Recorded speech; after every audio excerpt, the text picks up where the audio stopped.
नमस्कार मित्रांनो, पल्लवी धारा या चॅनलवर तुमचं मनापासून स्वागत आहे.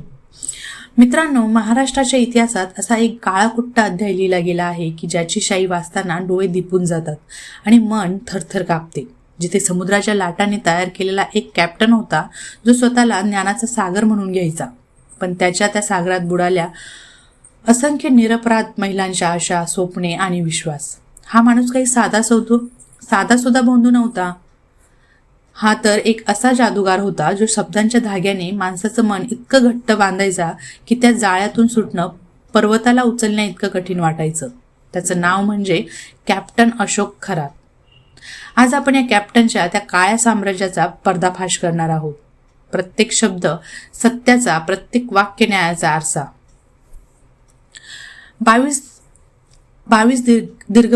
22 वर्षे मर्चंट नेव्हीत राहून जगभरातील 154 देश पालथे घातलेला हा माणूस जेव्हा परतला तेव्हा त्याच्या हातात होती फक्त एक दंतकथा, आणि ती दंतकथाच त्याने महाराष्ट्राला विकायला सुरुवात केली.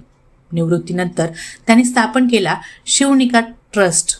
स्वतःला सजवलं अंकशास्त्रज्ञ, ज्योतिषी, आध्यात्मिक अशा सोनेरी मुकुटांनी, आणि मग त्याचा दरबार भरायला लागला. नाशिकच्या कानाकोपऱ्यातून राज्याच्या 4ही दिशांमधून माणसे यायला लागली. कोण सांगे, कोणाला नोकरी हवी होती, कोणाला कोर्टाचा निकाल हवा होता, कोणाला राजकीय यश हवे होते, आणि त्या सगळ्यांना हा कॅप्टन वाटे देव माणूस. त्याचे शब्द इतके गोड होते की ज्याने एकदा ऐकले त्याला वाटे हे शब्द नाहीत, ते मधाचे झरे आहेत. पण त्याच मधाखाली एक विष लपलेलं होतं. हो, विष जे हळूहळू थेंबाथेंबाने महाराष्ट्राच्या शरीरात भिनत होतं. आणि मग एक दिवस आला, जसा काळोख्या रात्रीनंतर उजाडतो तसाच सत्याचा उजेड आला, पोलिसांच्या तपासाच्या रूपाने. नाशिक क्राईम ब्रांचने जेव्हा या दरबाराचे दरवाजे उघडले तेव्हा जे दिसलं ते पाहून धाडसी अधिकाऱ्यांचेही पाय थरथरले. एका छोट्याशा पेन ड्राईव्हमध्ये हे ऐका, तब्बल 58 आक्षेपार्ह व्हिडिओ.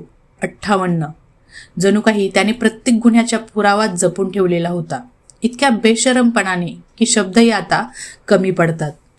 आध्यात्मिक मार्गदर्शनाचा आव आणून महिलांना बोलावणे, देवाचे नाव घेऊन विश्वास संपादन करणे, आणि मग त्या विश्वासावर अत्याचाराचा डोंगर उभारणे, हे या कॅप्टनचे ते कृत्य होते, ज्याचे वर्णन करायला मानवी भाषाही अपुरी पडते.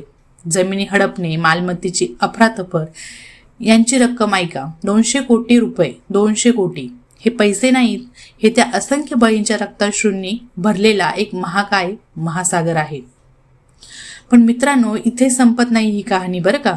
कारण या भोंदूबाबाच्या दरबारात जे चेहरे आले ते पाहून अख्खा महाराष्ट्र चाट पडला.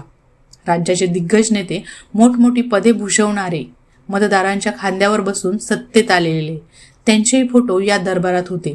जणू काही सत्तेची चाहूल लागावी म्हणून हे देवाचे दर्शन घेण्यासाठी आले होते. पण देव नव्हता तिथे, होता फक्त एक धूर्त, चाणाक्ष आणि लबाड माणूस. मिलिंद नार्वेकर यांच्यासह अनेक बड्या नेत्यांचे फोटो जेव्हा व्हायरल झाले तेव्हा महाराष्ट्राच्या राजकारणात भूकंप आला. 7 रिश्टर स्केलचा भूकंप. खुर्च्या हल्ल्या, पाय कापले, तोंडे बंद झाली. महाराष्ट्र राज्य महिला आयोगाच्या अध्यक्षाही या प्रकरणात गुंतल्याचे उघड झाले. ज्या पदावर बसून महिलांचे रक्षण करायचे होते त्याच पदावर बसलेल्या व्यक्तींचे या भोंदूशी संबंध. हे ऐकून महाराष्ट्रातील प्रत्येक महिलेला वाटले असेल, आपला आवाज कुठे घेऊन जायचा आणि कोणाला सांगायचा. मुख्यमंत्री देवेंद्र फडणवीस यांनी राजीनामा मागितला आणि राजीनामा मिळालाही. पण प्रश्न उरतोच, राजीनामा मिळाला तरी जखम भरेल का? आता सुरू झाला आहे न्यायाचा यज्ञ, SIT तपासाचा यज्ञ. 58 व्हिडिओ, 200 कोटींची मालमत्ता, डिजिटल फॉरेन्सिक, प्रत्येक धागा उलगडला जातोय, प्रत्येक गाठ सोडवली जाते. पण तपास होतो तेव्हा एक प्रश्न येतो मनात, हे इतके दिवस कसे चालत राहिले? हा दरबार इतक्या उघड्या डोळ्यांनी कोण पाहत होतं? सत्तेचे डोळे खरोखरच आंधळे झाले होते की आंधळे असण्याचा नाटक केलं जात होतं? SIT तपासात जे नाव येईल, जो चेहरा उघड होईल, तो कितीही मोठा असो, कितीही उंच खुर्चीवर बसलेला असो, कायद्यापुढे सगळे समान आहेत. हीच या महाराष्ट्राची खरी ताकद आहे. हाच आपल्या लोकशाहीचा खरा सूर्य आहे. आणि आता एक क्षण थांबा. त्या स्त्रियांबद्दल बोलूया ज्यांनी विश्वासाने एक पाऊल टाकलं, आणि त्यांच्या आयुष्याचा गडद गंधार सुरू झाला. त्यांनी आणलं होतं मनातलं दुखणं, कुटुंबाची काळजी, जगण्याची आस आणि त्यांना मिळाला अविश्वास, शोषण आणि आयुष्यभर न येणारा घाव. त्यांचा अपराध काय होता? फक्त एवढाच की त्यांनी एका माणसावर विश्वास ठेवला.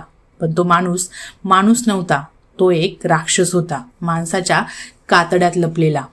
त्या महिलांना आज सलाम, कारण त्यांनी पुढे येण्याचे धाडस दाखवले आणि त्यांच्या या धाडसाने महाराष्ट्रातील एक मोठा दगड उलटला. महाराष्ट्राच्या मातीत असे बंधू पिकत राहतात कारण आपण त्यांना खतपाणी घालत राहतो, आपल्या भोळ्या विश्वासाचे खत. आज कॅप्टन खरात तुरुंगाच्या गजाला आड आहे, पण उद्या दुसरा कॅप्टन येईल, वेगळ्या नावाने, वेगळ्या रूपाने.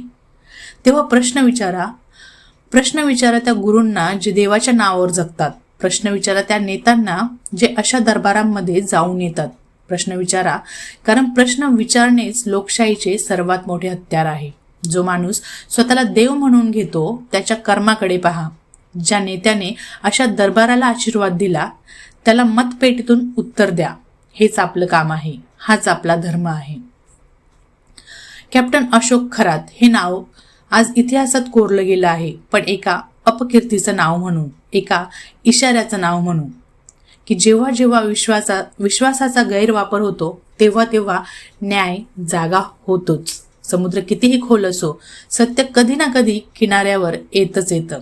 लाटा कितीही मोठ्या असो, दगड वाहून जात नाही. आणि अन्याय कितीही मोठा असो, न्याय येतोच. हा व्हिडिओ आवडला असेल तर लाईक करा. महाराष्ट्राच्या प्रत्येक कोपऱ्यात हे सत्य पोहोचवायचे असेल तर शेअर करा. आणि असेच सत्य, असेच परखड, असेच धाडसी व्हिडिओ पाहायचे असतील तर आमच्या पल्लवीधारा या चॅनलला सबस्क्राईब करायला विसरू नका. सत्य बोलणे हे सर्वात मोठे धाडस आहे. भेटूया पुढच्या व्हिडिओमध्ये नवीन माहितीसह. धन्यवाद.